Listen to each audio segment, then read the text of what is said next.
وبركاته. الحمد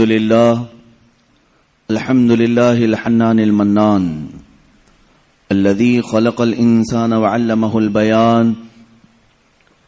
الصلاة والسلام على رسوله سيد الإنس والجان وعلى آله وأصحابه ذوي الخير والإحسان. أما بعد، فأعوذ بالله من الشيطان الرجيم. بسم الله الرحمن الرحيم. ألم يجدك يتيما فآوى ووجدك ضالا فهدى ووجدك عائلا فأغنى فأما اليتيم فلا تقهر وأما السائل فلا تنهر وأما بنعمة ربك فحدث. صدق الله مولانا العظيم. بارگاہ رسالت معاب صلی اللہ تعالی علیہ وسلم میں درود پاک کا ہدیہ پیش کریں. اللہم صلی علی سیدنا و مولانا محمد معدن الجود والکرم وآلہ واصحابہ الکرام وابنہ الکریم وبارک وسلم صلاة دائمتا سرمدا ابدا. عزیزان گرامی وقار، آج کی محفل پاک میں رسول پاک صلی اللہ تعالی علیہ وسلم کی میلاد سے مناسبت ان محافل میں ہمارا موضوع سخن ہوگا، کون دیتا ہے دینے کو منہ چاہیے. کون دیتا ہے دینے کو منہ چاہیے، دینے والا ہے سچا ہمارا نبی. عزیزان گرامی وقار، جود و سخا، فیاضی، عطائی، یہ انسان کی اعلیٰ خصال میں سے ہے، سب سے اعلیٰ اخلاق میں سے ہے. بخالت کنجوسی کا اپوزٹ ہے جود و سخا. جس کو آپ کہیں بڑا سخی آدمی ہے، بڑا غنی آدمی ہے، بڑا فیاض آدمی ہے، دنیا کے سارے سخاوت کرنے والوں کو ایک پلے پر رکھیں، وہ رسول پاک صلی اللہ تعالی علیہ وسلم کی سخاوت کے ایک دستے پاک کا مقابلہ نہیں کر سکتے. رسول پاک صلی اللہ تعالی علیہ وسلم اللہ رب العزت کے بعد پوری کائنات میں سب سے زیادہ اجود الاجودین ہیں، یعنی سب سے زیادہ سخاوت کرنے والے ہیں. اور یقیناً آپ کی یہ صفت صرف آپ کی ظاہری حیات تک نہیں بلکہ صبح قیامت تک جاری رہے گی. نبی کونین صلی اللہ تعالی علیہ وسلم سخی ہیں، تھے اور قیامت تک رہیں گے. رسول پاک صلی اللہ تعالی علیہ وسلم کی طبیعت میں عطا کرنے کا، لوگوں کو بخش دینے کا، بہت ساری چیزیں یوں ہی ہبہ کر دینے والا معاملہ حضور کی زندگی میں کثرت سے دیکھا گیا ہے. اسی لیے میں نے اس سے قبل والی گفتگو میں بھی آپ سے کہا تھا، بھری جنت ہبہ کر دیں، نبی مختار کل ہیں، جسے جو چاہیں عطا کر دیں. صحابہ اکرام رضوان اللہ تعالی علیہ مجمعین نے حضور صلی اللہ تعالی علیہ وسلم کے جود و سخا کو روایت کیا ہے، کتابوں میں لکھا ہے، حدیثیں بیان کی گئی ہیں. بخاری شریف کی حدیث ہے، اللہ کے نبی صلی اللہ تعالی علیہ وسلم کے پاس جب کبھی کوئی سائل آتا، کوئی کسی چیز کی حاجت لے کر آتا، رسول پاک صلی اللہ تعالی علیہ وسلم نے کبھی بھی اس کے لیے لا کا لفظ استعمال نہیں فرمایا، جس کا مطلب ہوتا نہیں، یعنی میں تجھے یہ نہیں دے سکتا، ایسا کبھی حضور نے نہیں فرمایا. مانگنے والوں نے ہر طرح کی چیزیں مانگی ہوں گی اور دینے والے رسول نے کبھی نہ نہیں کہا، اور نہ کہنا میرے رسول پاک صلی اللہ تعالی علیہ وسلم کی عادت نہیں. حضور اکرم صلی اللہ تعالی علیہ وسلم کے پاس لوگوں کے مانگنے کا جو انداز ہمیں کتابوں میں ملتا ہے وہ صرف پیسے مانگنے کا اور مال مانگنے کا نہیں. ہمارے ہاں دنیا میں ہم اور آپ سخی بنیں گے اگر کن چیزوں میں؟ جو مال ہمارے پاس ہے یہ دے کر کے ہی سخی کہلائیں گے. آپ کے پاس پیسے زیادہ تھے، آپ بانٹ رہے ہیں، سخی کہلائیں گے. آپ کی سخاوت کے لیے یہاں دنیا میں صرف آپ کے پیسوں کا ہی اثر دکھتا ہے. آپ پیسے کسی کو دے رہے ہیں، یا چلیں اس کی بجائے آپ راشن بانٹ رہے ہیں تو سخی ہو گئے، یا چلیں اس کے علاوہ آپ اپنی جائیداد دے رہے ہیں کسی کو تو سخی ہو گئے، اس کے علاوہ کیا دے سکو گے؟ رسول پاک صلی اللہ تعالی علیہ وسلم کے پاس مانگنے والے صرف جائیداد یا صرف مال یا حصی چیزیں نہیں، بلکہ مانگنے والے اپنی بیماریوں کی شفا بھی مانگتے تھے۔ اللہ کے نبی صلی اللہ تعالی علیہ وسلم وہ بھی دے رہے ہیں۔ کسی نے اولاد مانگی، یہ ہمارے اور آپ کے اختیار میں نہیں ہے، لیکن رسول نے اس کے لیے دعا کی، اولاد بھی ملی۔ تو یہ سخاوت دنیا میں ہم میں سے کون کر سکتا ہے؟ کوئی آئے اگر بچہ مانگنے کے لیے، اولاد مانگنے کے لیے، تم یہی کہو گے کہ مال ہے میرے پاس، مال دے دیتا ہوں، اولاد دینا میرا کام نہیں۔ رسول پاک صلی اللہ تعالی علیہ وسلم کے پاس جن لوگوں نے ان چیزوں کا سوال کیا، حضور نے انہیں نہ نہیں کہا، ان کے لیے دعائیں فرمائی۔ کئی ایسے صحابہ ہیں جنہوں نے اپنے ان چیزوں کا سوال کیا ہے جس کا براہ راست اللہ سے تعلق ہے، لیکن رسول کریم صلی اللہ تعالی علیہ وسلم نے نہ نہیں فرمایا۔ یہ اس بات کی دلیل ہے کہ دینے والا حقیقی مالک اللہ ہی ہے، لیکن رسول کے دروازے سے عطا کرتا ہے۔ ایک صحابی، یہ ترمذی شریف کی حدیث ہے، وہ آئے حضور پاک صلی اللہ تعالی علیہ وسلم کی بارگاہ میں، اپنی آنکھوں کا نابینا تھے، آنکھوں کی شکایت لے کر کے آئے۔ حضور اکرم صلی اللہ تعالی علیہ وسلم سے عرض کرنے لگے، میرے آنے جانے میں بڑی دقت ہوتی ہے، میں نمازوں کے لیے آ نہیں سکتا، اور آنکھ میری بینا نہیں ہے جس کی وجہ سے بڑی مشکلیں ہیں۔ حضور پاک صلی اللہ تعالی علیہ وسلم نے انہیں مسجد میں 2 رکعت نماز ادا کرنے کا حکم دیا اور فرمایا، جا اللہ رب العزت کی بارگاہ میں یوں عرض کر کہ اے اللہ، میں تیرے نبی کے واسطے سے تجھ سے آنکھ مانگ رہا ہوں۔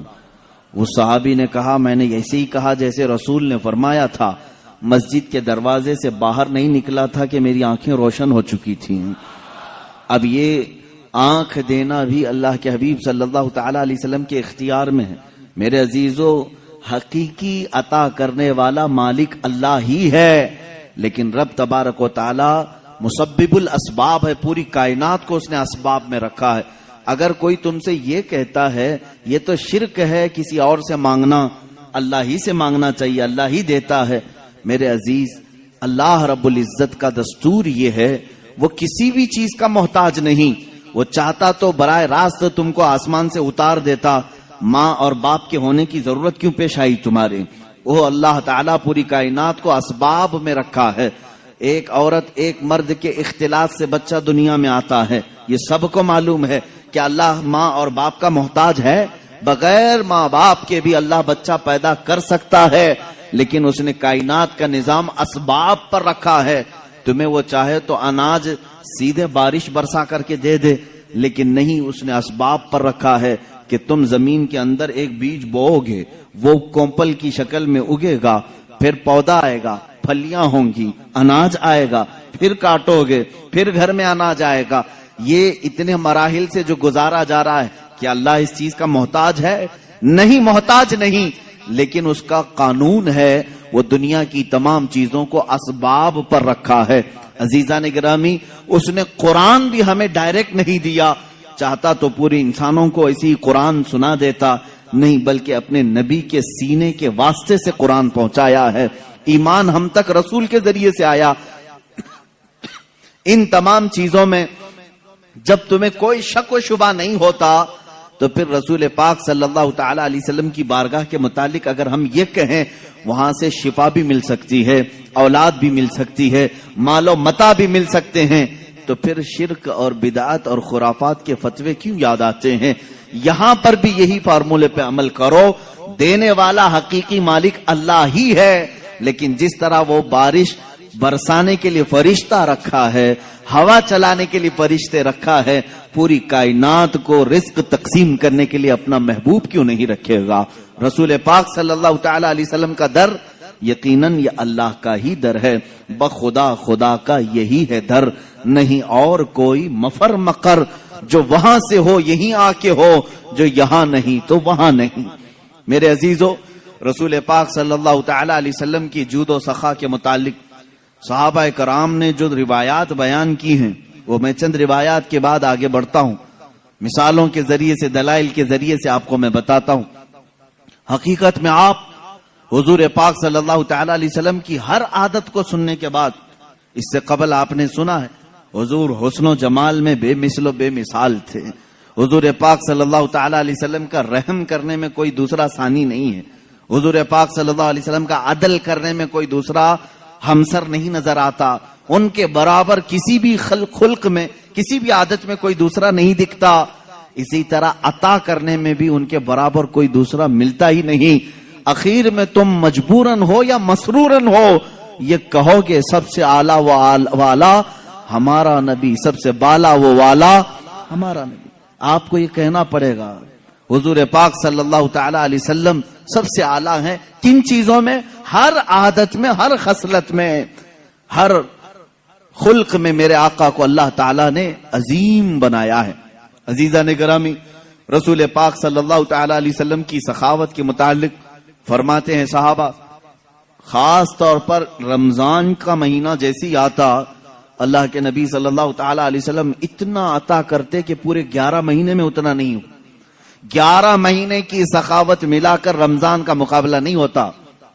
ایک بار بحرین سے حضرت علا الحضرمی رضی اللہ تعالیٰ وہاں کے گورنر تھے. بحرین سے انہوں نے 1 لاکھ درہم حضور کے تحفے میں پیش کیے.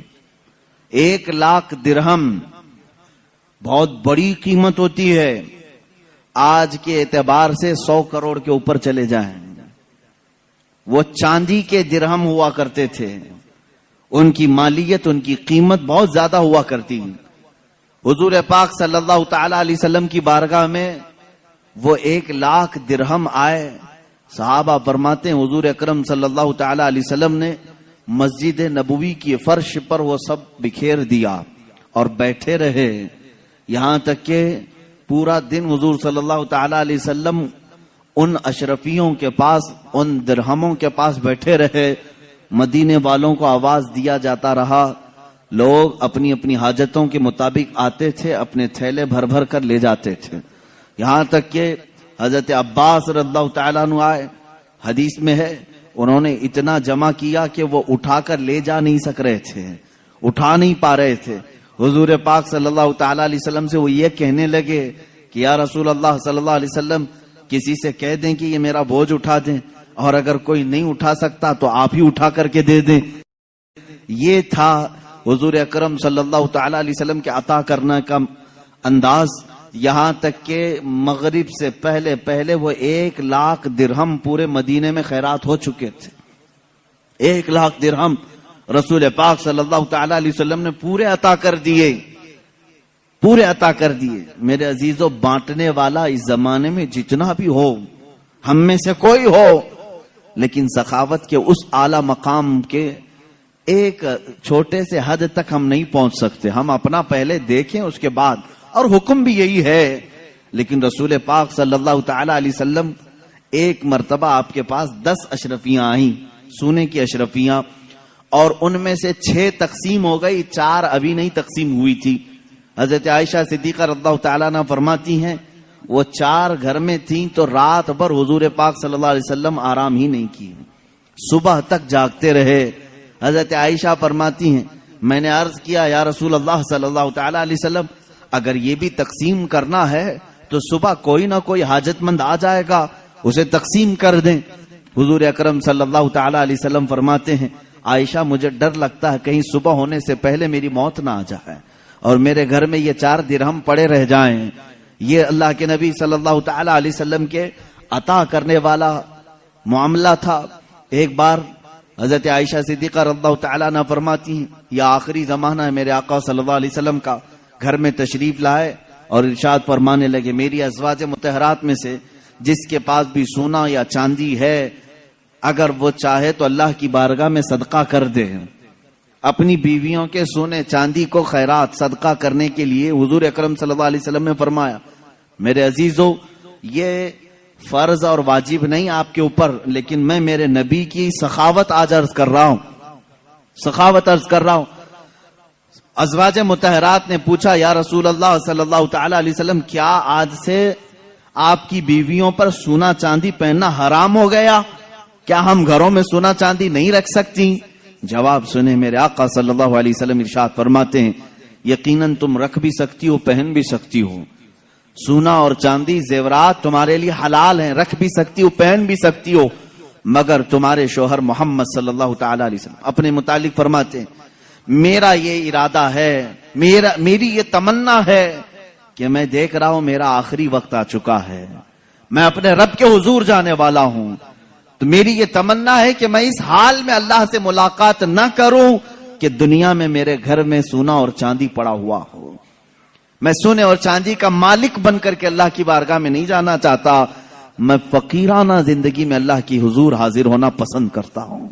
یہ رسول کریم صلی اللہ تعالی علیہ وسلم کے وہ اخلاق کریمانہ ہیں۔ عزیزان گرامی وقار، پوری زندگی پاک آپ دیکھیں، مال سے محبت میرے آقا صلی اللہ علیہ وسلم نے نہیں فرمائی۔ ہاں آپ کے لیے قدر ضرورت، بلکہ آپ زندگی میں اسلام کی روش پر چلتے ہوئے کروڑوں کما لیں، اسلام اس کو ناجائز نہیں کہتا، لیکن اگر تمہارے اوپر مال کی محبت کا غلبہ آ گیا، وہ غالب آ گیا، تو یہیں سے تمہاری بربادی کے بھی دن شروع ہو جاتے ہیں۔ کبھی ایسا اگر دل میں آنے لگ جائے کہ مال پورا میرے پاس ہے، زکوٰۃ نکالوں کہ نہیں نکالوں، سمجھ جانا کہ مال نے تمہارے دل پر غلبہ کر لیا ہے۔ تمہارے پاس 100 روپے تھے، 5 روپے کوئی سوال کرنے والا آ گیا تھا، تمہارے دل میں یہ خیال آنے لگ جائے 5 اس کو دوں یا نہ دوں، تو سمجھ لو کہ غلبہ تمہارے دل پر مال کا آ گیا ہے۔ 95 پر پھر تم یعنی کانے نہیں ہو، قناعت نہیں کر رہے ہو، صبر نہیں ہے تمہیں، 5 کے جانے پر بھی صبر دل میں نہیں آ رہا ہے، تو سمجھ لو کہ دل میں محبت مال کے غلبہ پا چکا ہے۔ یہی سے برائیوں کے اثرات شروع ہوتے ہیں۔ جس دنیا کی اور جس مال کی مذمت شریعت میں آئی ہے وہ ہر مال کی نہیں ہے۔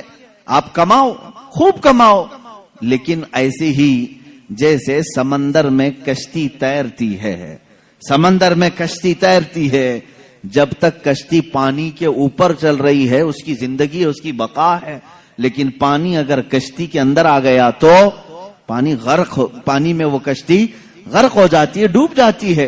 تم دنیا میں رہو، تم دنیا میں رہو، مال جتنا چاہے کما لو، لیکن تمہارے اندر دنیا آ گئی تو ڈوب جاؤ گے، غرق ہو جاؤ گے۔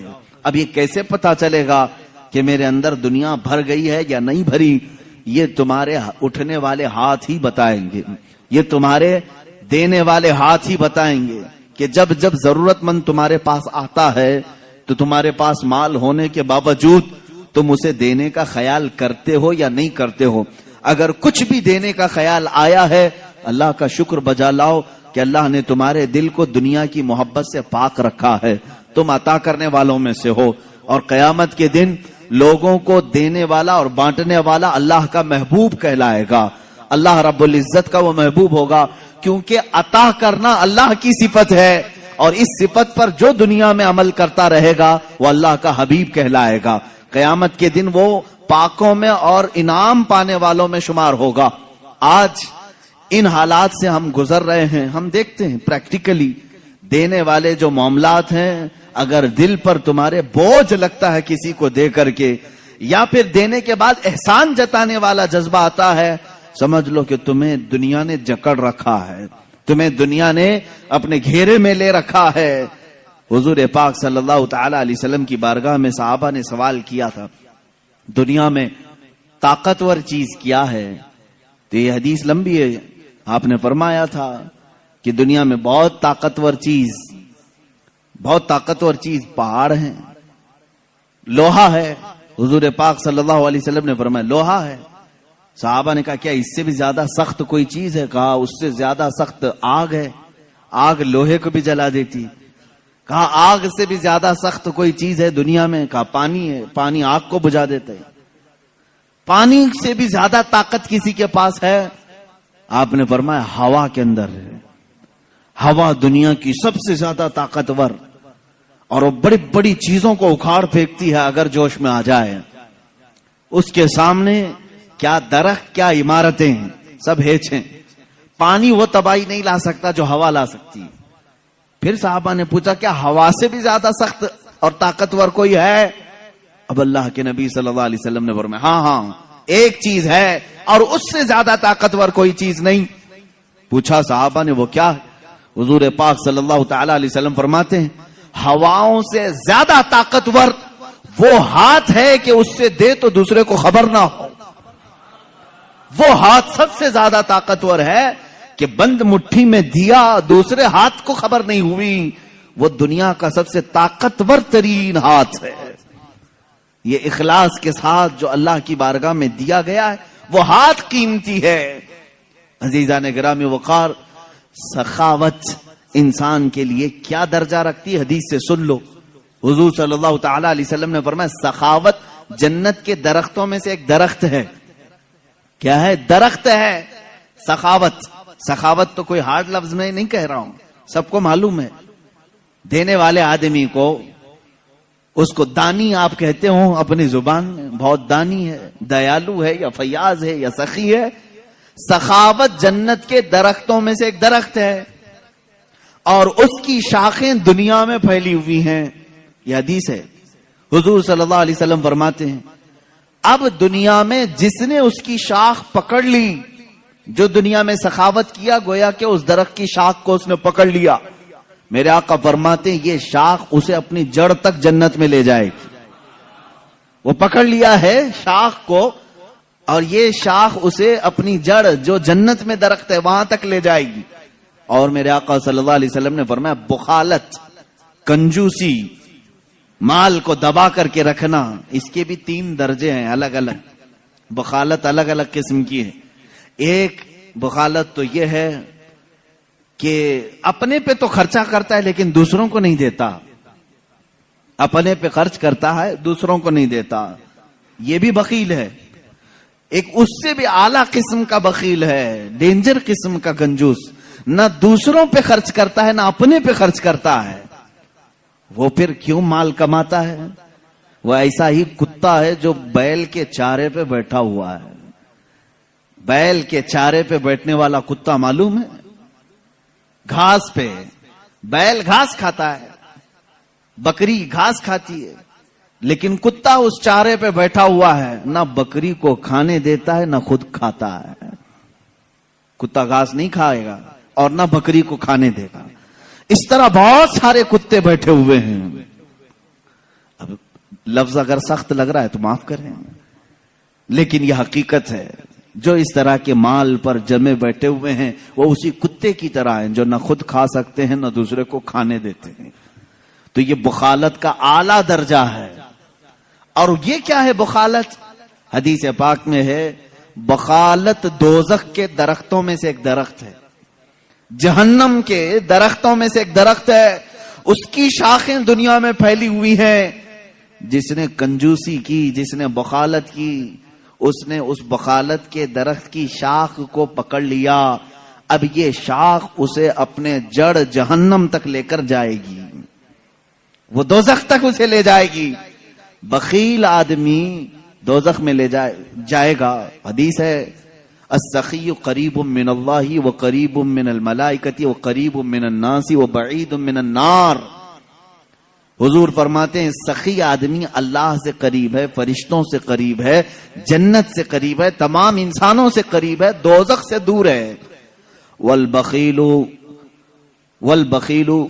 بعید من اللہ بعید من الملائکۃ وبعید من الجنت وبعید من الناس وقریب من النار. حضور فرماتے ہیں اور بخیل آدمی، کنجوس آدمی اللہ سے دور ہے، فرشتوں سے دور ہے، انسانوں سے دور ہے، جنت سے دور ہے، لیکن دوزخ سے بہت قریب ہے، دوزخ سے زیادہ قریب ہے. عزیزان گرامی، میرے نبی کی صفات میں کبھی بخالت آئی نہیں. وہ کسی چیز میں بخالت نہیں کیے، بلکہ ان کے صحابہ کی سخاوت کا حال یہ ہے کہ جو کوئی ان کے گھروں پر آتا تھا اسے اتنا عطا کرتے کہ وہ اپنی قوم میں جا کر کے اعلان کرتے کہ محمد عربی صلی اللہ علیہ وسلم کے غلام اتنا عطا کرتے ہیں کہ ہماری کئی پشتیں اس پر کھا کر گزارا کر سکتی. نبی کونین صلی اللہ علیہ وسلم کی عطا کرنے کا حال تو بہت اعلیٰ ہے. صفوان بن امیہ، جن کے متعلق میں نے اسے قبل بھی بیان کیا تھا، جنگ بدر میں امیہ جس کو قتل کیا گیا تھا، صفوان امیہ کا بیٹا حضور پاک صلی اللہ تعالی علیہ وسلم سے ملنے کے لیے آئے اور اللہ کے نبی صلی اللہ تعالی علیہ وسلم سے اس نے سوال کیا کیا آپ مجھے کچھ دے سکتے ہیں؟ حضور پاک صلی اللہ علیہ وسلم نے اس وقت صفوان کو اتنی بکریاں دی کہ صحابہ فرماتے ہیں 2 پہاڑوں کے بیچ میں جتنی جگہ تھی وہ سب بکریوں سے بھر گئی. ایک شخص کو اتنی بکریاں دی. اب وہ جا کر کے مکہ میں، وہ اسلام قبول کر چکے تھے بعد میں، وہ صحابی رسول، اپنی پوری قوم کو بتایا، اے لوگوں بھلائی چاہتے ہو تو اسلام میں آؤ، اس لیے کہ رسول اتنا دیتے ہیں کہ تمہاری 7 پشتیں گزار لیں گی.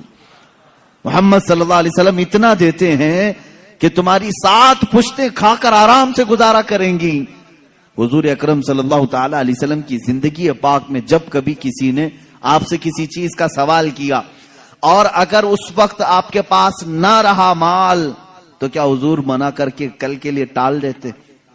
صحابی رسول فرماتے، حضرت عمر فاروق رضی اللہ تعالیٰ عنہ بھی مجلس میں حاضر ہیں. ایک مرتبہ 90,000 درہم آئے حضور کے پاس. 90,000 درہم بانٹتے رہے سب ختم ہو گئے.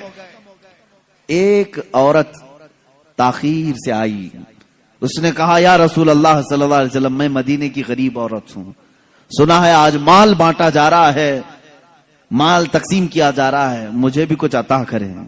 حضور پاک صلی اللہ علیہ وسلم نے فرمایا سب بٹ گیا ہے. یہ نہیں فرمایا کہ اب کیا دوں گا، ہو گیا چلو ختم ہو گیا. نہیں، رسول کریم صلی اللہ تعالی علیہ وسلم نے حضرت عمر سے فرمایا، کہا اے عمر کیا مجھے 2 دن کے لیے قرضہ مل سکتا ہے؟ قرض میں کچھ درہم مل سکتے ہیں؟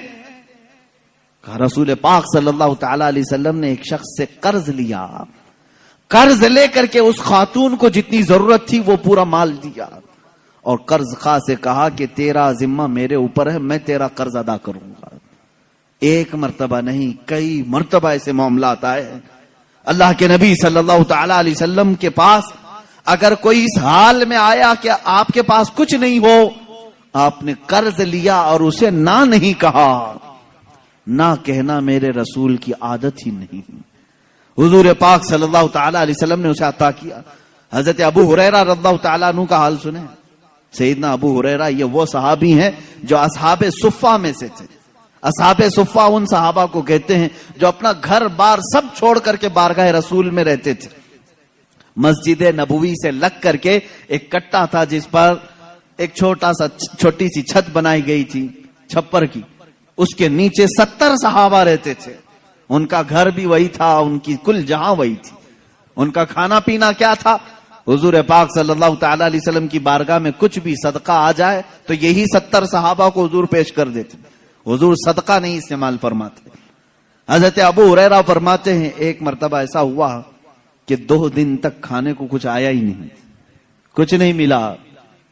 حضرت ابو ہریرہ کہتے ہیں میں مسجد سے باہر نکل آیا روڈ پر یعنی راستے پر، میں یہ دیکھنے کے لیے کہ حضور اگر باہر نکلیں گے تو پیٹ کو کچھ راحت مل جائے گی. کیسی راحت؟ کھانے کی نہیں. حضرت ابو ہریرہ فرماتے ہیں صحابہ کا معمول یہ تھا اگر شدت کی بھوک لگتی تو کیا کرتے تھے جانتے؟ چہرے رسول کو دیکھتے تھے. حضرت ابو ہریرہ کہتے ہیں حضور کو دیکھنے سے بھوک کا اثر کم ہوتا تھا. میں انتظار میں کھڑا رہا رسول پاک صلی اللہ تعالی علیہ وسلم تشریف لائیں، جلوہ جہاں آرا کی زیارت کروں اور پیٹ کے درد یعنی بھوک کی شدت کو کم کروں. کہتے ہیں میری خواہش ہی ہوئی تھی کہ میرے آقا اپنے دروازے سے باہر تشریف لائے. حضرت ابو ہریرہ دوڑتے ہوئے گئے، کہتے ہیں میں جھک گیا تھا بھوک کی وجہ سے. اللہ کے نبی صلی اللہ تعالی علیہ وسلم نے پوچھا ان سے ابو ہریرہ اس دوپہر کے وقت کس چیز نے تجھے باہر نکالا؟ کون سی چیز تجھے باہر لے آئی؟ حضرت ابو ہریرہ کے اپنے پیٹ کی طرف اشارہ کر کے کہنے لگے یا رسول اللہ صلی اللہ علیہ وسلم بھوک ہے، بھوک ہے. حضور اکرم صلی اللہ تعالی علیہ وسلم مسکرائے.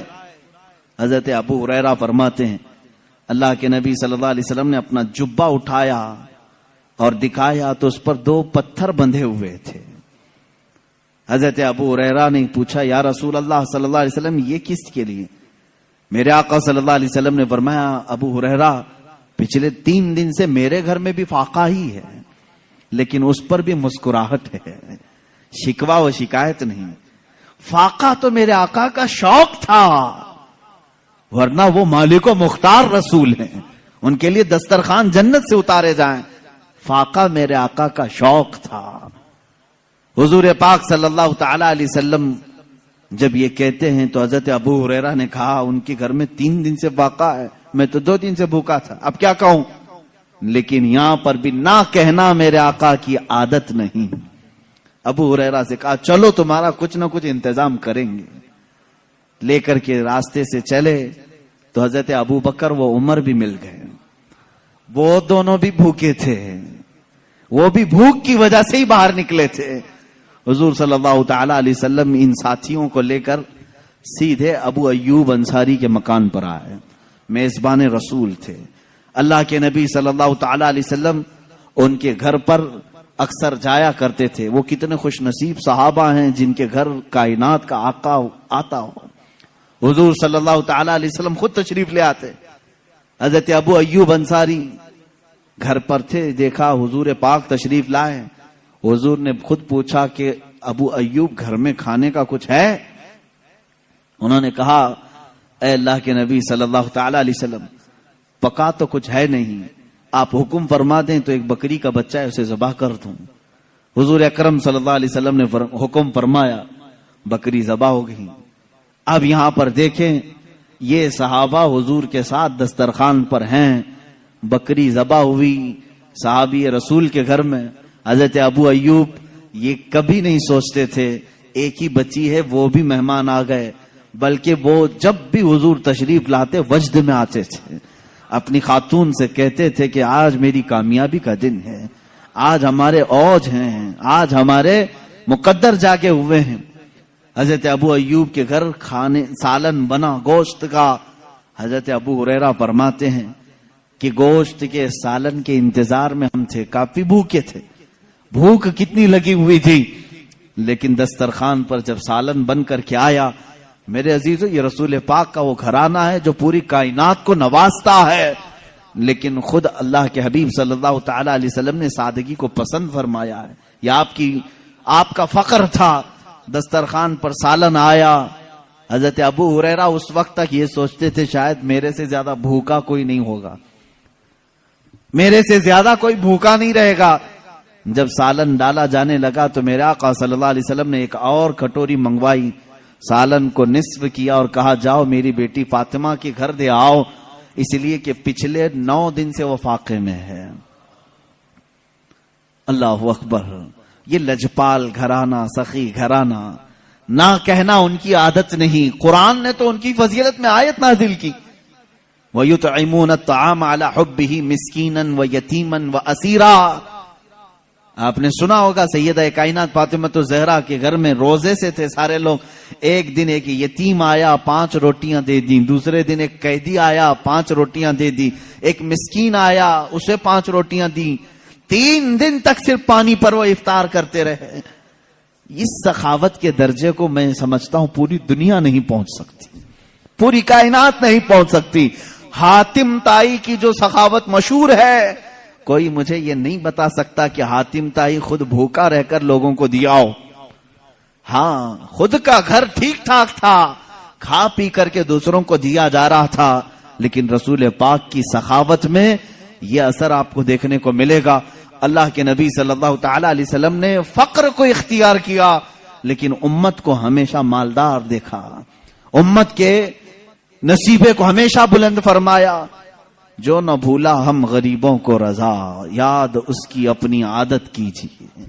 میرے عزیزو، بعض لوگوں کو یہ غلط فہمی نہ ہو جائے، رسول پاک صلی اللہ تعالی علیہ وسلم اگر مالک و مختار تھے تو پیوند لگا لباس کیوں پہنتے تھے؟ کھجور کے رہتے، سونے کی کرسی پر بیٹھتے۔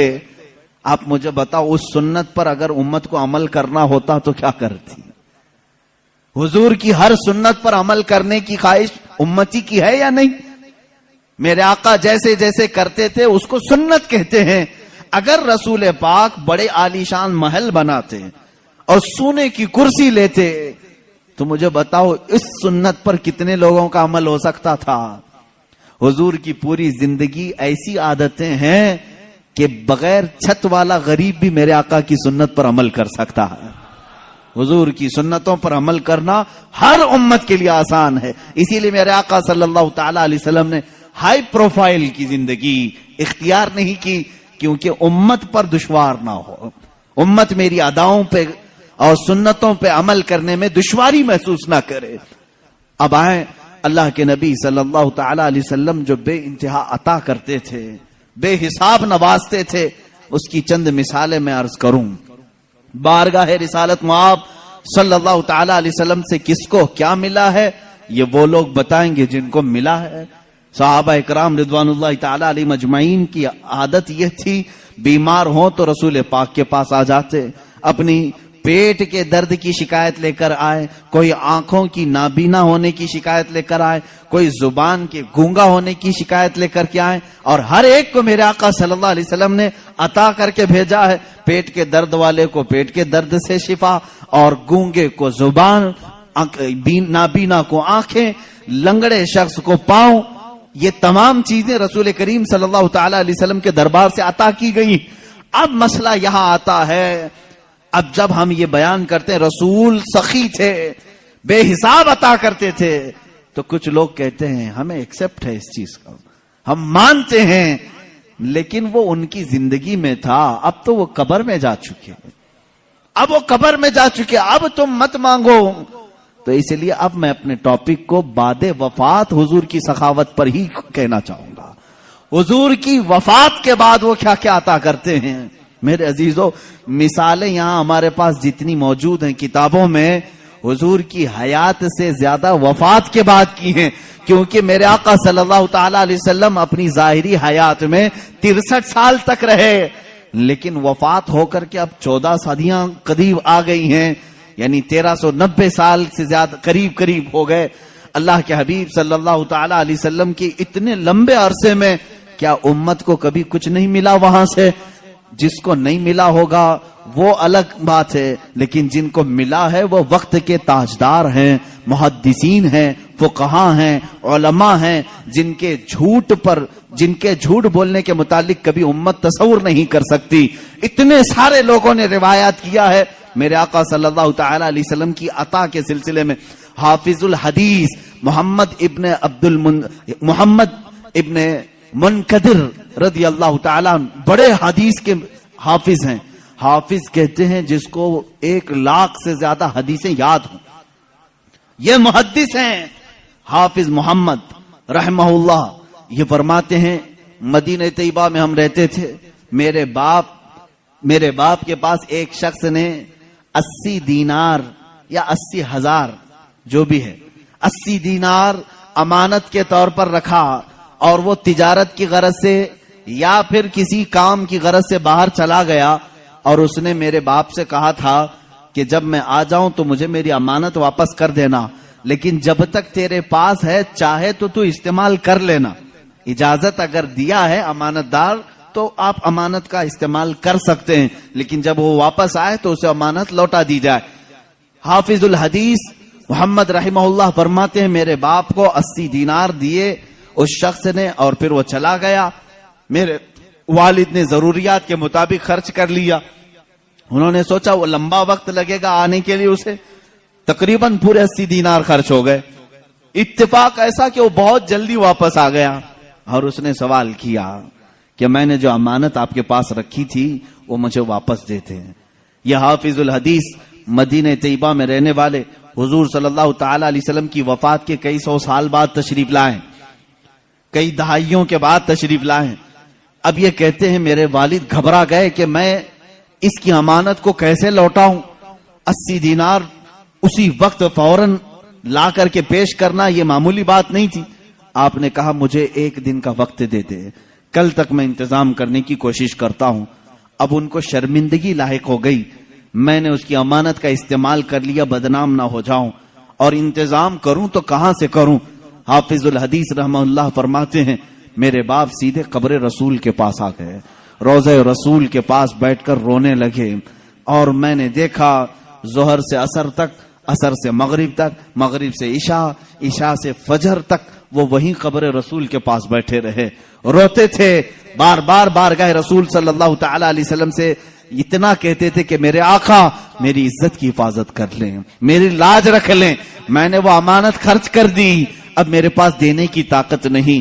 فجر کی نماز ہوئی، حافظ الحدیث محمد ابن منقدر رحمہ اللہ فرماتے ہیں ایک شخص مسجد نبوی شریف میں داخل ہوا، نماز ادا کی، فوراً یہ ہمارے والد کے پاس آیا اور ایک تھیلی ان کے سامنے پیش کی جس میں 80 دینار رکھے ہوئے تھے، کہا یہ لو میری طرف سے نذرانہ ہے۔ حضرت حافظ الحدیث کے والد کہتے ہیں میں نے گنا، پورے 80 دینار تھے۔ اس کے بعد میں شکر بجا لایا کہ مجھے کوئی تو دینے والا آیا ہے، لیکن جاتے جاتے اس شخص نے پوچھا کہ اے بندے کیا تو نے کل سے حضور سے شکایت لگا رکھی ہے؟ کل سے تو حضور کی بارگاہ میں شکایت لگا رکھی ہے؟ یہ کہتے میں کھڑا ہو گیا، میں نے پوچھا دینے والے تو نے نذرانہ کہہ کر کے دیا، میں نے حضور سے شکایت کی ہے یا نہیں کی ہے، اس سے تیرا کیا تعلق ہے؟ وہ کہتا ہے بات در حقیقت یہ ہے کل میرے رات میں معراج ہو گئی، میرے آقا تشریف لائے خواب میں اور تیری طرف مجھے اشارہ کر کے بتایا کہ اس شخص کو 80 دینار کی ضرورت ہے، تو اپنے گھر سے لے جا کر دے دے، یہ تیرا قرض میرے اوپر رہے گا۔ رسول پاک نے جب یہ فرمایا کہ تیرا قرض میرے اوپر رہے گا اور وہ میں قیامت کے دن ادا کروں گا، میرے لیے اس سے بڑھ کر کے نعمت کیا تھی؟ اے بندے تو مانگنے والا نہیں، میرے لیے جنت لے کر کے آیا ہے، مدینہ طیبہ میں تو آیا ہے جس کی وجہ سے مجھے قیامت کے دن میرے آقا کی شان سے انعام ملیں گے۔ عزیزان گرامی، حافظ الحدیث رحمت اللہ تعالی علیہ فرماتے ہیں میں نے وفات رسول کے بعد بھی قبر رسول سے سخاوت کو دیکھا ہے، جود و سخا کو دیکھا ہے۔ کون دیتا ہے دینے کو منہ چاہیے، دینے والا ہے سچا ہمارا نبی۔ میرے اعلیٰ حضرت فاضل بریلوی رحمت اللہ تعالی علیہ میرے آقا صلی اللہ تعالی علیہ وسلم کی بارگاہ میں اسی چیز کا حوالہ دیتے ہوئے کہتے ہیں حضور پاک صلی اللہ تعالی علیہ وسلم کی بارگاہ میں مانگیں گے مانگے جائیں گے، منہ مانگی پائیں گے۔ سرکار میں نہ لا ہے نہ حاجت اگر کی ہے، یہاں اگر مگر پہ بھی نہیں دیا جاتا اور نہ بھی نہیں کہا جاتا۔ ایک دو نہیں، کئی مثالیں ہیں۔ ایک مرتبہ حاجیوں کا ایک قافلہ حج کے لیے نکلا، اس میں ایک غریب آدمی کو خدمت کے لیے انہوں نے رکھ لیا، اس کا نام برا تھا۔ برا شخص حاجیوں کے خدمت کے لیے نکلا تھا۔ اب غریب آدمی سیٹھوں کی خدمت کر رہا تھا، حج ہوا، ظاہر سی بات ہے امیروں کا جیسے حج ہوا غریب کا بھی حج ہو گیا۔ گیا تھا خدمت کے لیے، جیسے آج بھی ٹور والوں کے ساتھ باورچی چلے جاتے ہیں، ان کا بھی حج ہو جاتا ہے۔ کھانا پکانے کے لیے گئے تھے لیکن حج بھی ہو گیا۔ اب حج ہونے کے بعد مدینے آئے تو سارے سیٹھوں نے مل کر اس کا مذاق اڑایا، کہا برا تو طفیلی حج کر لیا، پیسے تو کچھ لگایا نہیں، ہماری خدمت کے لیے آیا اور حج ہو گیا، پتہ نہیں تیرا قبول ہوا بھی کہ نہیں ہوا۔ غریب کو تانا مت دو میرے عزیزو، اس کے دل پر یہ چوٹ لگی، دل پر بہت گہرا اثر ہوا۔ غریب ہوں مالدار نہیں لیکن حج تو کیا ہے نا۔ لیکن ان امیروں نے یہ کہا کہ تیرا حج قبول ہوا کہ نہیں ہوا، وہ رونے لگا اور روتے روتے بارگاہ رسول میں حاضر ہو گیا۔ رسول پاک صلی اللہ تعالی علیہ وسلم کی قبر اطہر کے پاس بیٹھا رہا اور روتے روتے ظہر ہو گئی۔ اس نے کہا آقا آپ کی امت کے ایک غریب کو لوگوں نے چھیڑا ہے، کیا آپ کا غریب بے سہارا بے کس بے یارو مددگار رہے گا؟ اس کے حج کے متعلق لوگ سوال کر رہے ہیں، پیسے والے سوال کر رہے ہیں۔ دنیا نے دیکھا قبر رسول صلی اللہ تعالی علیہ وسلم کے کنارے سے ایک چٹھی برآمد ہوئی جس پہ لکھا ہوا تھا برا بریء من النار وقبل الحج، برا جہنم سے آزاد ہے، اس کا حج قبول ہو چکا ہے۔ جو لوگ بیان کیے انہوں نے دیکھا لیکن کسی کو یہ نہیں خبر کہ چٹھی آئی کہاں سے۔ میرے عزیزو، فقہاء، محدثین، علماء، اساتین ملت، سلف صالحین کا عقیدہ یہ تھا یا رسول اللہ تو زندہ ہے واللہ، تو زندہ ہے واللہ، میری چشم عالم سے چھپ جانے والے میرے آقا صلی اللہ تعالی علیہ وسلم آج بھی جود و نوال کے بادشاہ ہیں، سخاوت کے اعلیٰ ترین منصب پر فائز ہیں۔ آج بھی وہ اسی طرح دیتے ہیں جیسے کل دیا کرتے تھے اور صبح قیامت تک نوازتے رہیں گے۔ عزیزان گرامی وقار، رسول کریم صلی اللہ تعالی علیہ وسلم کے دربار سے جو کچھ بھی عطا کیا گیا ہے وہ ایک دو مثالیں نہیں۔ حافظ الحدیث ہیں ابو حفص سمرقندی رحمہ اللہ ایک مشہور عالم دین ہے، انہوں نے اپنی کتاب میں لکھا ہے کہ مکہ مکرمہ میں ایک شخص کے ساتھ ایسا معاملہ پیش آیا کہ اس شخص کے والد کا انتقال ہوا، والد کا، باپ کا انتقال ہوا، لیکن باپ کا جیسے انتقال ہوا اچانک اس کے گھر میں معاملہ یہ ہوا کہ اس کے باپ کا چہرہ بگڑ گیا تھا، جانور کی طرح ہو گیا تھا۔ اب میت کا چہرہ اگر بگڑ جائے، گدھے کی طرح دکھے، کتے کی طرح دکھنے لگے، کیا وہ دوسروں کو زیارت کروا سکے گا؟ بیٹا جلدی سے چادر ڈال دیا اور رونے لگا کہ میرے باپ کی کون سی خطا تھی نہیں معلوم، اللہ کا غضب ہو گیا ہے۔ اب جنازہ اٹھاؤں تو کیسے اٹھاؤں؟ لوگ ہمیشہ تانا ماریں گے، ہمیشہ یہ کہیں گے کہ فلاں کا باپ مرنے کے وقت بگڑے ہوئے چہرے کے ساتھ دنیا سے گیا ہے، اللہ کا عذاب آیا تھا۔ گھر کے دروازے بند کر دیا، گھر والوں میں بیٹھ کر کے اس نے کہا کسی کو خبر نہ کرنا، گھر میں ہی گڑھا کھود کر یہیں دفن کر دیں گے۔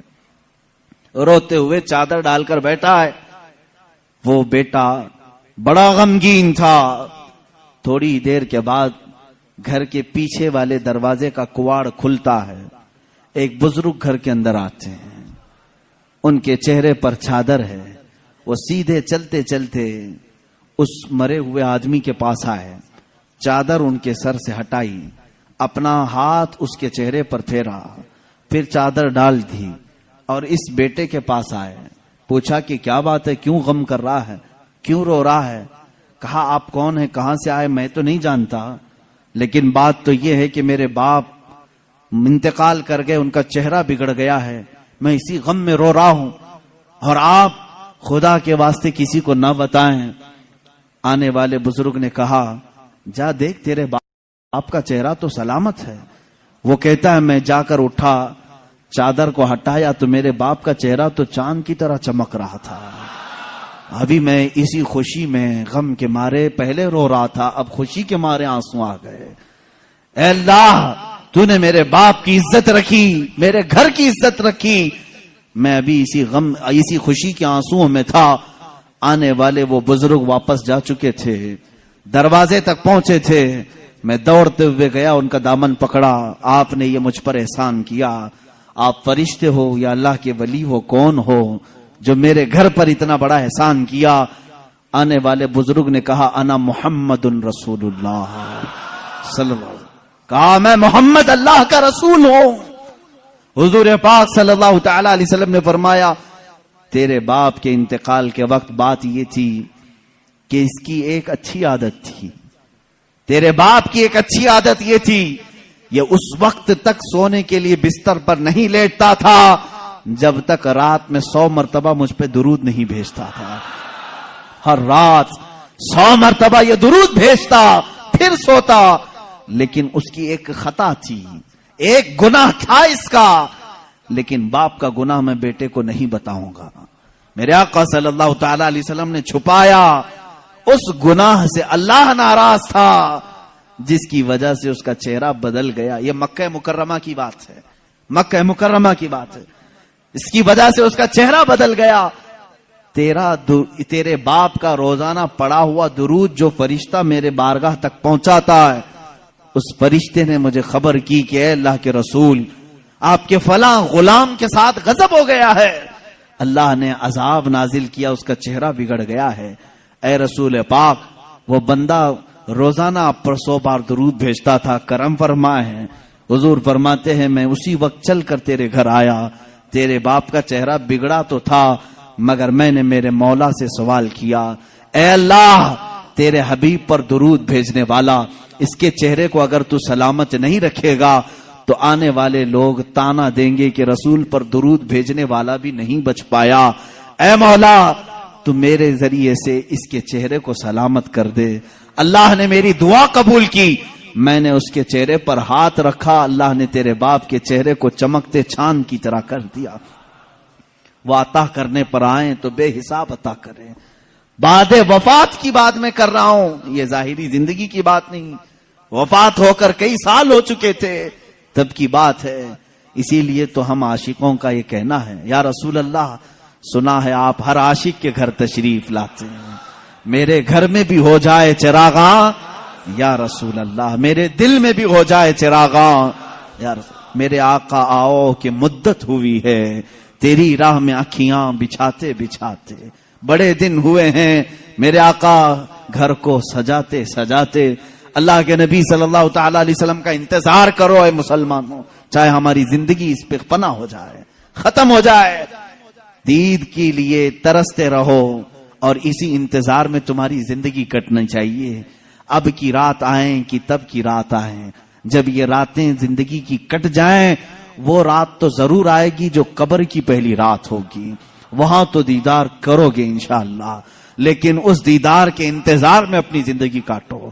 یہ نہیں کہ اپنی آنکھوں کو حسیناؤں کی غلاظت سے بھر لو، گندی تصویروں سے، گندی فلموں سے اپنی آنکھوں کو داغدار کر لو۔ یہ نہیں، ان آنکھوں کو اللہ تعالیٰ نے تمہارے رسول کے دیدار کے لیے دیا ہے۔ اسی لیے شہزادہ اعلی حضرت نے یوں کہا ہے، تمہیں نہ دیکھا تو کس کام کی ہیں یہ آنکھیں، انہیں نہ دیکھا تو کس کام کی ہیں یہ آنکھیں، کہ دیکھنے کی ہے ساری بہار آنکھوں میں، کچھ ایسا کر دے میرے کردگار آنکھوں میں، ہمیشہ نقش رہے روئے یار آنکھوں میں، ہمیشہ نقش رہے روئے یار آنکھوں میں۔ مفتی اعظم ہند تو یہ فرماتے ہیں کہ تم اپنے آنکھوں میں جلوہ رسول ایسا بسا لو، ایسا بسا لو کہ قبر کے دن، قبر کی رات میں فرشتے جب آئیں سوال کرنے کے لیے تو مفتی اعظم فرماتے ہیں فرشتے جو پوچھیں قبر میں کہ کس کی امت ہو، فرشتے جو پوچھیں قبر میں کہ کس کی امت ہو، تو آپ جواب کیا کہتے ہیں؟ وہ کہتے ہیں لو دیکھ لو کہ ہے تصویر یار آنکھوں میں، لو دیکھ لو کہ ہے تصویر یار آنکھوں میں۔ ہماری آنکھوں میں وہ جلوہ رسول اس طرح سے رہے، وہ آتے ہیں۔ بلکہ ایک شاعر نے یہی کہا ہے میرے عزیزو، آج غالباً 7ویں محفل ہے، آج 7ویں محفل ہے، اور اس طرح 70 نہیں 700 محفلیں ہو جائیں۔ ہم ان محافل کے متعلق ہمیشہ میری عادت یہ ہے، میں یہ کہتا ہوں کیوں محفل سجا رہے ہو، کیوں بیٹھ رہے ہو، روز کیوں سننے آ رہے ہو، روز ہم کیوں سنانے آ رہے ہیں؟ ہمارا مقصد یہ ہے وہ آئیں گے، آتے ہوں گے، ابھی آئیں گے، وہ آئیں گے، آتے ہوں گے، ابھی آئیں گے، یہی سوچ کے ہم نے محفل کو سجا رکھا ہے۔ ہمارا عقیدہ یہی سوچ کے ہم نے محفل کو سجا رکھا ہے۔ رسول کریم صلی اللہ تعالی علیہ وسلم جب عطا کرنے پر آتے ہیں تو بے حساب عطا کرتے ہیں۔ غمگین امتیوں کی فریاد رسی کے لیے بھی آتے ہیں، جس امتی نے جب فریاد کیا میرے آقا وہاں تشریف لائے۔ آپ کو معلوم ہے اللہ کے نبی صلی اللہ تعالی علیہ وسلم کی ایک اور بات میں بتا دوں، مشہور زمانہ قصیدہ مولا یا صلی وسلم دائما ابدا علی حبیبک خیر الخلق کلہم، تقریباً میرے آقا صلی اللہ تعالی علیہ وسلم کی وفات کے بھی 700 سال بعد آنے والے امام شرف الدین بوسیری، یہ وہ عظیم بزرگ ہیں، مداح رسول ہیں۔ تقریباً 170 اشعار میں انہوں نے قصیدہ لکھا ہے جس میں میرے آقا کے ہر عضو کی تعریف کی ہے۔ جس طرح آپ اگر ہندوستان کا کوئی بوسیری دیکھنا چاہتے ہیں، ہندوستان کا شرف الدین بوسیری دیکھنا چاہتے ہیں تو بریلی کے امام احمد رضا کو دیکھیں، جس نے اپنے نعتیہ کلام میں رسول پاک کے ہر عضو کو پیرو کر کے موتیوں کی طرح سجایا ہے، امام شرف الدین بوسیری۔ اور حد تو یہ ہے میرے عزیزو، وہابیوں کی، نجدیوں کی، سلفیوں کی حکومت آئی جنہوں نے عشق رسالت مآب صلی اللہ تعالی علیہ وسلم کے خلاف نہ جانے کتنی بکواس کی، لیکن مجھے اس وقت فخر ہوتا ہے جب مدینہ رسول جاتے ہیں اور دربار رسول کی جالیوں پر اندر جانے کا جو دروازہ ہے، اس دروازے کے تالے پر، چابی پر آج بھی امام بوسیری کا قصیدہ لکھا ہوا ہے، هو الحبیب الذی ترجا شفاعته لکل حول من الاحوال مقتحم۔ پہلے تو دیواروں پر لکھا ہوا تھا قصیدہ، انہوں نے مٹایا کیونکہ ان کے عقیدے کے اعتبار سے شرک تھا۔ 700 سال پہلے آنے والے امام بوسیری نے جب پکار کر کے یہ کہا تھا، یا کرم الخلق مالی من الوذ به سواک عند حلول الحادث العممی، اے مخلوق میں سب سے اکرم رسول، تکلیفوں میں میرے پاس تمہارے سوا ہے کون، مصیبت مصیبتوں میں آپ کے علاوہ میرے پاس کون ہے جس کی بارگاہ میں میں فریاد کروں تو میری فریاد کو پہنچے گا؟ اے رسول تمہارے علاوہ کون ہے؟ وَلَن يَضِيقَ رَسُولَ اللَّهِ جَاهُ كَبِي اِذَا الْكَرِيمُ تَجَلَّى بِاسْمِ مُنْتَقِمِ۔ امام بوصیری نے یہ قصیدہ کب لکھا تھا؟ اس کی تاریخ میں ہے۔ آپ جوان عالم دین، عاشق رسول، لیکن اچانک لقوے نے حملہ کر دیا، فالج کا اثر آ گیا۔ جب فالج آ جائے تو معلوم ہے جسم بیکار ہو جاتا ہے، بستر پر رہے۔ لقوے کے اثر سے ایسا کہ دوستوں نے دوستی چھوڑ دی، لوگ تو دور ہوتے ہی ہیں، بیماروں کے علاوہ گھر والوں کے علاوہ کون رہے؟ یہ بیماری لمبی ہو گئی، ہاتھ پیر اٹھتے نہیں تھے، سوتے سوتے جسم کے اندر بھی طرح طرح کی تبدیلیاں آنے لگی۔ ایک زمانہ ہو گیا ایسے بیماروں کے جب آنسو نکلتے ہیں تو سیدھے مدینے پہنچ جاتے ہیں، جن کا دنیا میں کوئی طبیب بھی نہیں، جن کا دنیا میں کوئی غم کی داستان سننے والا نہیں، جن کی دنیا میں کوئی بولی سننے والا نہیں، ایسے غریب اگر سناتے ہیں تو صرف مصطفیٰ کو سناتے ہیں۔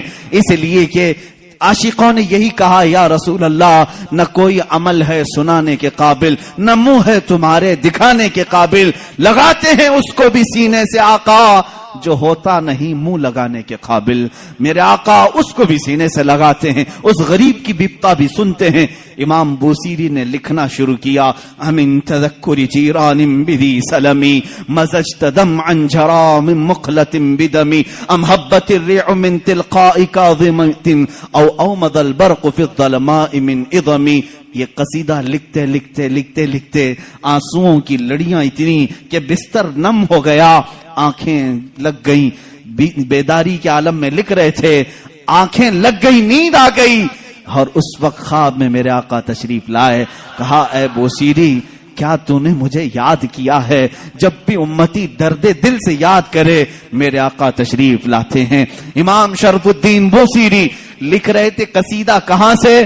الحمدللہ منشی الخلق من عدم ثم الصلاة علی المختار فی القدم۔ یہاں سے آپ نے قصیدہ لکھا اور آپ فرماتے ہیں قصیدے کے شروع میں چاہتا تھا یہ لکھیں مولا یا صلی وسلم دائما ابدا، لیکن مجھ سے دوسرا شعر فٹ نہیں ہوتا تھا، دوسرا مصرع بن نہیں پا رہا تھا، پورے شعر لکھ دیا، پہلا ہی شعر مکمل نہیں ہوا، سو گیا۔ خواب میں میرے آقا نے فرمایا بوصیری جو ہماری شان میں لکھے ہو ذرا سناؤ، ذرا سناؤ۔ امام بوصیری سنانے لگے، ایک ہی شعر پر اٹکتے رہے، مولا صلی وسلم دائما ابدا، مولا صلی وسلم دائما ابدا۔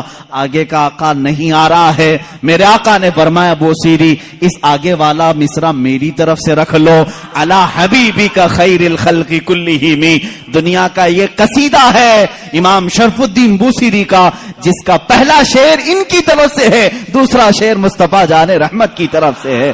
قصیدہ سنایا تو سنایا، میرے آقا صلی اللہ تعالی علیہ وسلم نے انعام کے طور پر اپنی پہنی ہوئی چادر انہیں دے دیا، کہا بوصیری یہ میری طرف سے انعام ہے، اور ان کے جسم پر اپنا ہاتھ پھیرا، کہا اللہ تجھے شفا عطا کرے۔ امام بوصیری کہتے ہیں خواب تو بڑا اچھا تھا، خواب میں کون کیا نہیں دیکھتا ہے۔ صبح ہوئی لیکن میرے عزیزو جس نے رسول کو دیکھا اس نے حقیقت میں دیکھا۔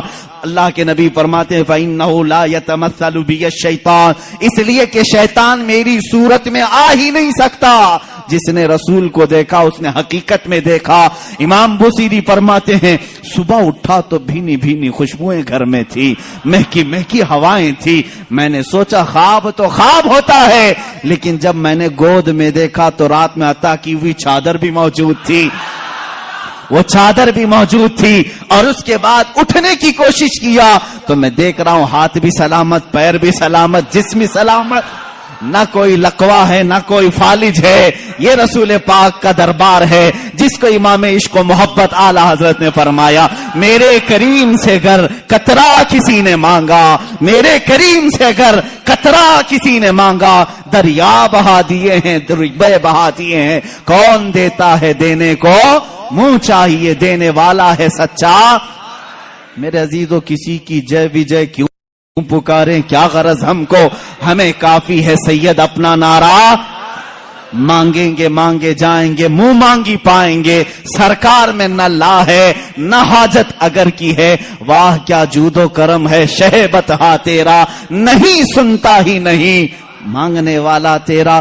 ہمارے پاس جب اتنے سارے اشعار ہیں تو دوسروں کے ہاں در در کی ٹھوکریں کیوں کھائیں؟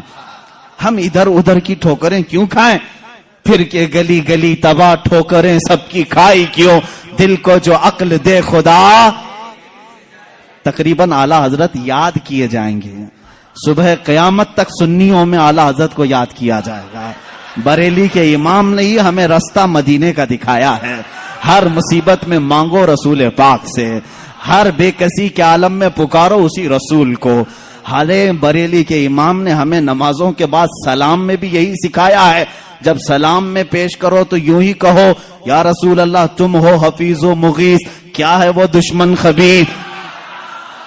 کہا ہے یقین کے ساتھ تم ہو حفیظ و مغیث، کیا ہے وہ دشمن خبیر؟ تم ہو تو پھر خوف کیا، تم پہ کروڑوں درود۔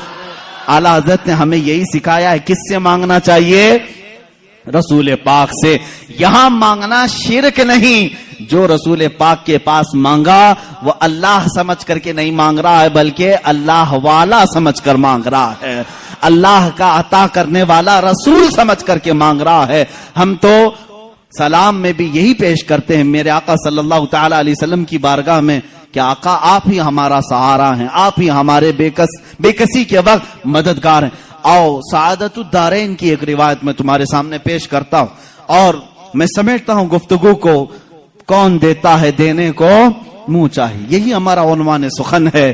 تقریباً 400 سال کے بعد کی بات ہے، میرے آقا صلی اللہ تعالی علیہ وسلم کے وفات کے 400 سال کے بعد بڑی حکایت، یہ حکایت روح فرسا ہے، بالکل روح کو جھنجھوڑتی ہے، ہماری امیدوں کو اور قریب کرتی ہے بارگاہ مصطفیٰ سے۔ فرماتے ہیں راوی کہ ایک شہر میں ایک ایسا آدمی تھا، مفلس تھا لیکن قرضے لیتا تھا لوگوں سے۔ ایک آدمی سے اس نے قرضہ لیا تھا، اب کھایا پیا ختم ہو گیا، پیسے نہیں تھے، قرضہ مانگنے والے آ گئے۔ قرضوں میں ڈوبے ہوئے لوگ بھی سنو، جس کا کوئی نہیں اس کا میرا آقا ہے۔ وہ شخص قرضے تو لیا تھا لیکن دے نہیں پا رہا تھا۔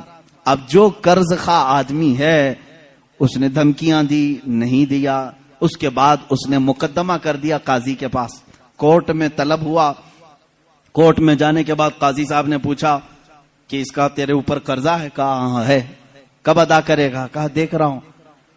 کہاں سے ادا کرے گا؟ ہے ہی نہیں کچھ بھی۔ قاضی نے کہا کل تک کی تجھے مہلت دیتا ہوں، اگر تو نہیں ادا کیا تو تجھے جیل میں ڈال دوں گا، جا کہیں سے بھی لے کر کیا اور اس کا قرضہ ادا کر۔ اس نے بہت ریکویسٹ کیا مجھے اور لمبا ٹائم دے، میرے چھوٹے بچے ہیں، بیوی ہیں، کون دیکھے گا؟ قاضی نے ایک نہیں سنی، دربار سے نکال دیا گیا۔ ایک دن کا ٹائم، ایسا شخص کہاں جائے؟ راستے میں روتے ہوئے جا رہا تھا، ایک بزرگ سے ملاقات ہوئی۔ اس بزرگ نے پوچھا کیوں رو رہے ہو؟ کہا ایسا ایسا معاملہ ہے۔ کہاں سے لاؤں؟ اس بزرگ نے کہا ایک کام کر، گھر میں جا، جب رات ہو جائے اکیلا بیٹھ، تاجدار مدینہ پر درود بھیج۔ رسول پاک صلی اللہ علیہ وسلم کو اپنے غم کی داستان سنا، کچھ نہ کچھ تو حل وہاں سے مل ہی جائے گا۔ لیکن یقین کے ساتھ وہ گیا، ڈوبتے کو تنکے کا سہارا۔ وہ گھر آیا، شام کو اپنی بیوی بچوں کو جب اس نے سنایا تو سب غمگین تھے۔ ایک دن کے بعد اگر باپ ان کا جیل میں چلا جائے، اس کا شوہر جیل میں چلا جائے تو ان کا گھر کیسے چلے؟ رات کے وقت تنہائی میں بیٹھ کر کے وہ رونے لگا، بہت رویا۔ صبح کا وقت قریب آ رہا تھا، خواب میں اسے رسول کریم صلی اللہ علیہ وسلم کی زیارت ہوئی۔ کہاں کہاں میرے آقا کو ڈھونڈو گے؟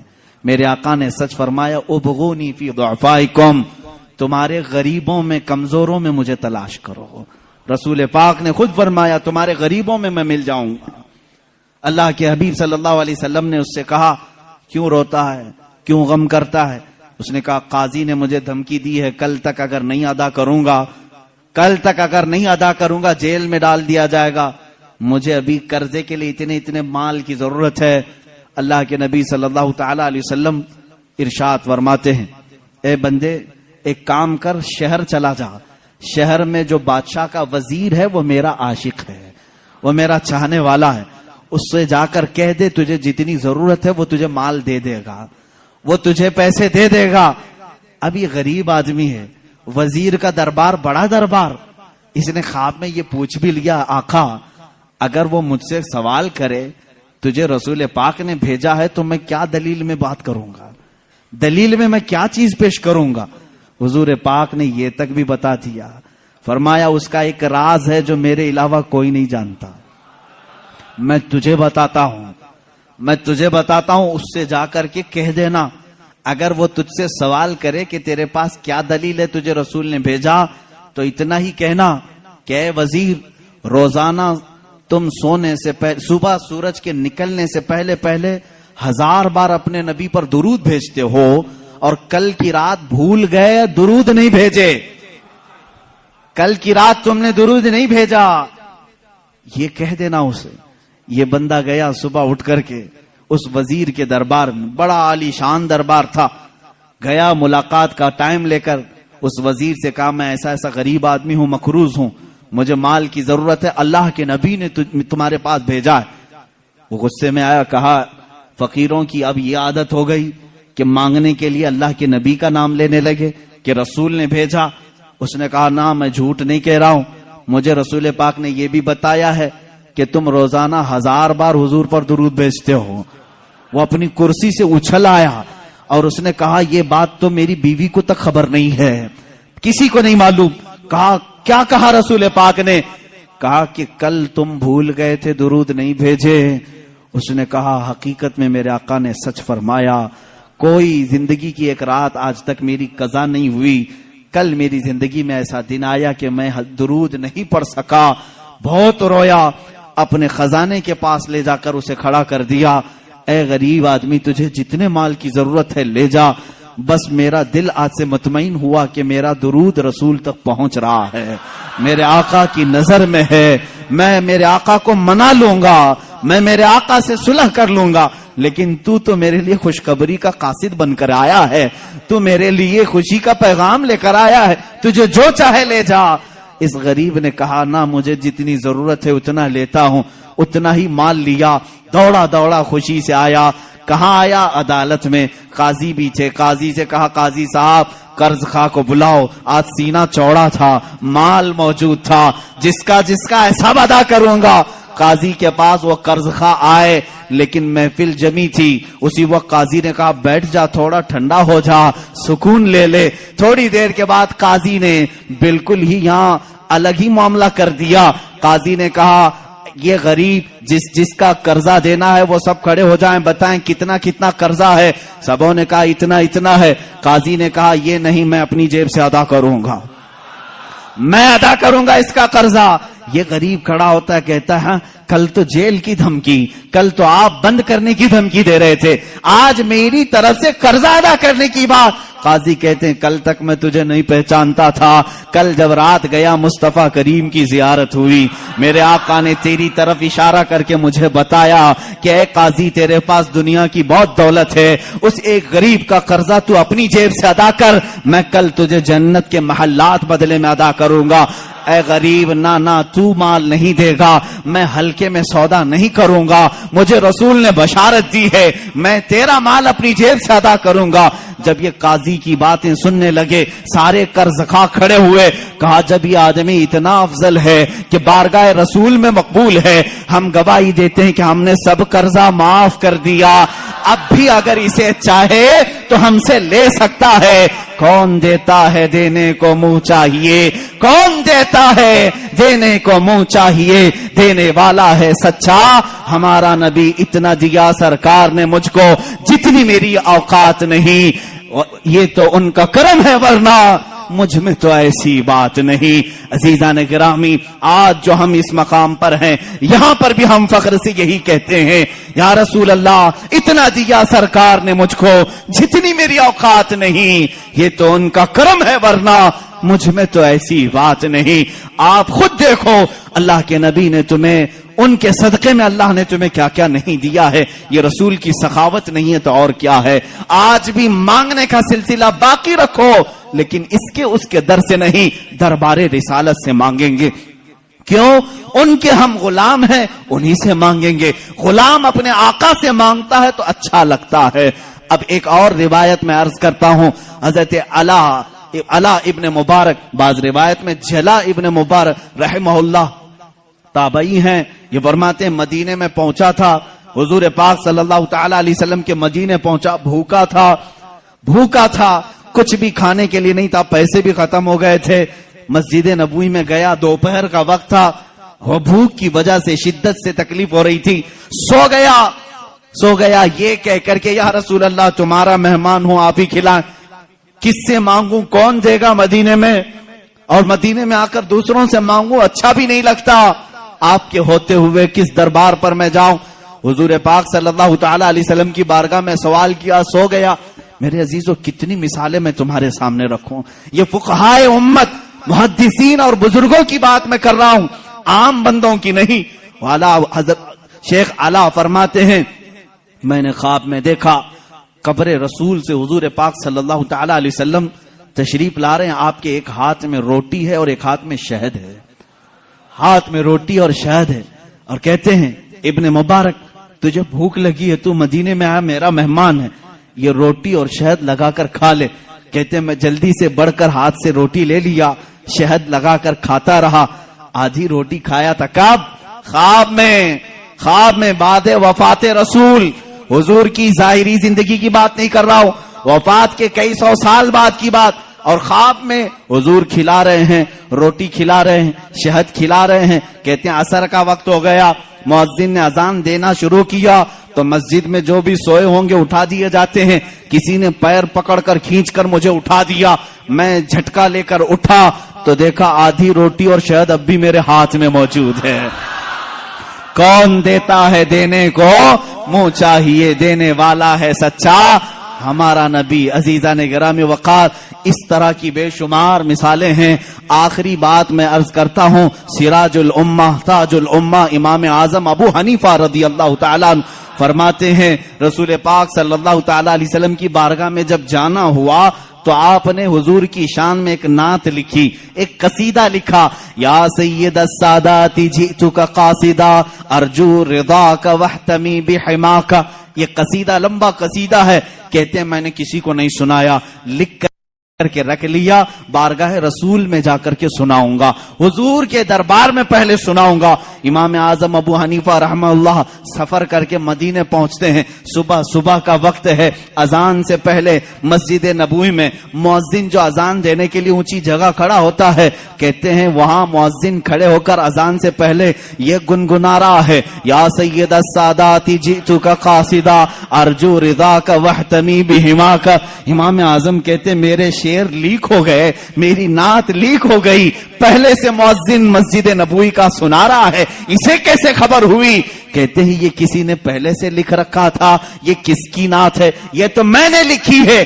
جب اس نے گنگنا کر اذان دے کر اپنا اختتام کیا، نیچے آیا تو میں نے اس کا ہاتھ پکڑ لیا، پوچھا یہ تو نے قصیدہ جو تلاوت کیا یہ کہاں سے؟ یہ تیرا لکھا ہے، کسی بزرگ کا لکھا ہے؟ وہ کہتا مجھے معلوم نہیں، یہ میرا لکھا نہیں، کسی بزرگ کا نہیں۔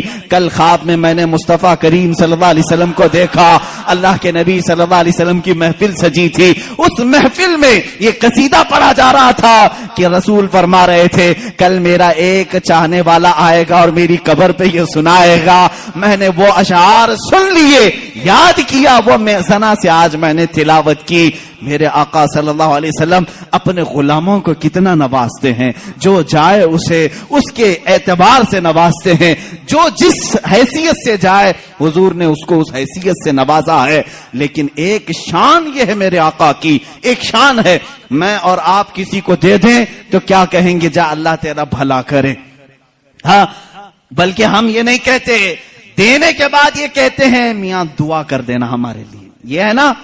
فقیر کو دینے کے بعد آپ کیا کہیں گے؟ فقیر اگر تعریف کرنے لگے کتنے سخی آدمی ہیں آپ، میری مصیبتوں کے وقت کام آ گئے، آپ اتنا کہیں گے بس ٹھیک ہے آپ دعا کر دینا میرے لیے۔ ہماری عادت یہی ہے، دعا کر دینا میرے لیے، اللہ میری مغفرت کر دے، اللہ میری نجات کرے، یہی سب تو کہیں گے۔ لیکن رسول کی شان یہ ہے، آتا ہے فقیروں پہ انہیں پیار کچھ ایسا، خود بھیک دیں اور خود کہیں منگتے کا بھلا ہو۔ حضور جب دیتے تھے یہ نہیں کہتے میرے لیے دعا کر، بلکہ خود اس کے لیے دعا بھی کرتے تھے، جا تجھے اللہ اور نوازے اور نوازے. سرکار دو عالم صلی اللہ تعالی علیہ وسلم کی بارگاہ میں شاعر اسلام نے سچ کہا ہے, منگتا تو ہے منگتا کوئی شاہوں میں دکھا دو, جس کو میرے سرکار سے ٹکڑا نہ ملا ہو. آتا ہے فقیروں پہ انہیں پیار کچھ ایسا, خود بھیک دیں اور خود کہیں منگتے کا بھلا ہو.